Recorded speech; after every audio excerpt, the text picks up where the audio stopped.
Hello. This is part 2 of wonderful tips. 8 discipline strategies for kids with ADHD. Yeah. Now I'm going to reread 6 because it's very important. Allow for natural consequences. Very important. When disciplining a child with ADHD, pick your battles wisely. You don't want your child to feel as though they can't do anything right, because we will feel that way real quick. Or that they are constantly getting into trouble.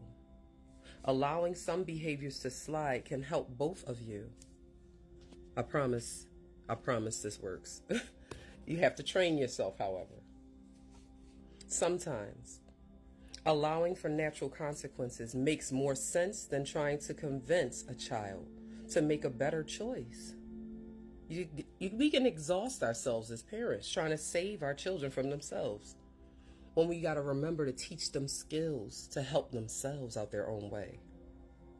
For example, if your child refuses to take a break from playing to eat lunch, simply put the food away. Don't say nothing. The natural consequence is that they will likely be hungry later and will have to wait until dinner to eat. So the natural consequence and lesson there is their stomach is growling. And they can't get mad at you because they pushed dinner off, or food, or lunch, whatever. So that's the natural consequence. Hunger pains. You see what I'm saying? Tomorrow, they will likely be more motivated to eat lunch when it is served. You see what I'm saying? So parents, we have to work on our patience. Sometimes we want to see results right away. But then sometimes we're parenting from a place of trauma. Yeah, I said it. I was doing it. I didn't know. And I projected a lot on my children that had to do with myself and things I have never unpacked. How many of us are guilty of that? You think it's just me? Yeah? No, not so much. It's all, or most of us. Nothing is perfect about this world we live in. We're all dodging trauma for the most part in some form or fashion. My opinion. 7, establish a reward system. This worked really good when it comes to my children, especially my ADHDers.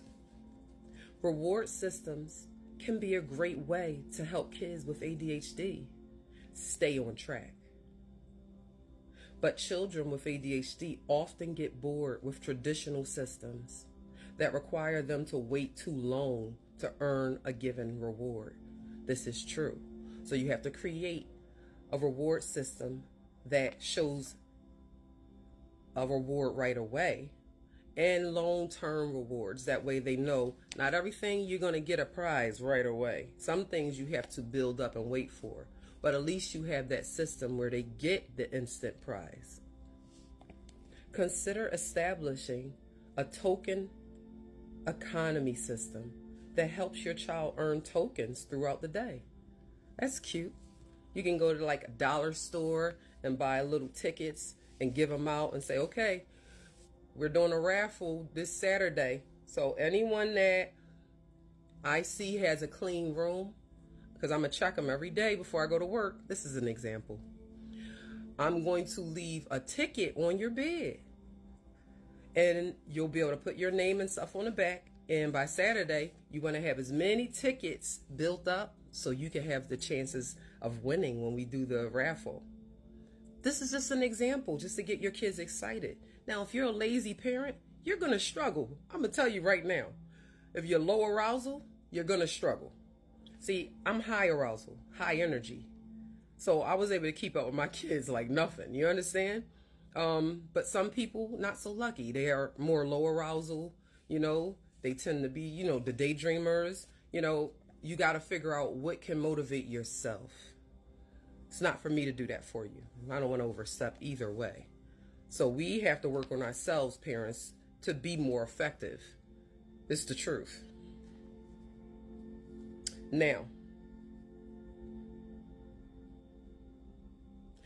Establish a few target tokening behaviors, such as staying at the table during a meal, using gentle touches with a pet, or putting toys away after using them.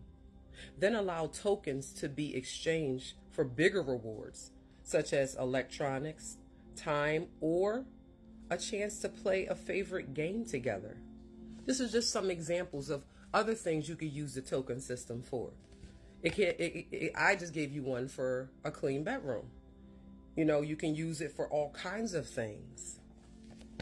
N8, work with your child's teacher. That is so important. I have definitely utilized that feature. my children's teacher on speed dial. We Gmail often. I'm very close with them, in other words. We got to get closer to our children's teacher. You don't want to become the teacher, the parent that, not my child. Yes, your child. You don't know what your child is doing in school. Your child might be a great actor or actress. They one way when they with you, and then they go to school, it all falls apart. And then you blowing up on the teacher because you don't realize your child is talented in acting. They're there. The teachers are really quitting their jobs because of the challenges when it comes to the children and their parents. But mostly the disrespect in our children today. Could be a lot of reasons for that, and it is. But we got to start somewhere, right? Okay. So work with your child's teacher. When parents work together with a child's teacher, it increases the chances that a child will be successful in school. Some children need modifications to their schoolwork, such as being allowed extra time on tests to be successful. And there's nothing wrong with that. So don't shame them. Behavior modifications may be necessary as well. Forcing a child with ADHD to stay in for recess may worsen behavior problems. Oh my God, yes. They need to get that energy out. So it's important to work together to create a behavior management plan that will support your child's efforts to manage their symptoms. A behavior management plan that carries between home and school can be so helpful. For example, a child may receive points or tokens at school that can be exchanged for privileges at home. Can you imagine how exciting they would feel? How excited, sorry. They would be so excited when the parent and the teacher are working together. It's so much more, support for that child. Like, it's so much more support. And they need it. Like, they really need it. So it's so important to know this stuff. I'm not trying to come for you, parents, I promise. Yeah, that was an impulse. I'm not trying to come for you, parents, I promise that, okay? We just have to do better with these kids. These kids going to jail. These kids that are pregnant and they're getting younger and younger. Kids that rebel on their parents. Some kids that's running away from their parents. I had that experience because my children were more sheltered. So when they got up here around these suburban kids, they was doing the most. Do you understand me? The most. I had to get all up in their world. Actually, I've already been in their world, but I have a great relationship with my children. And they told me things.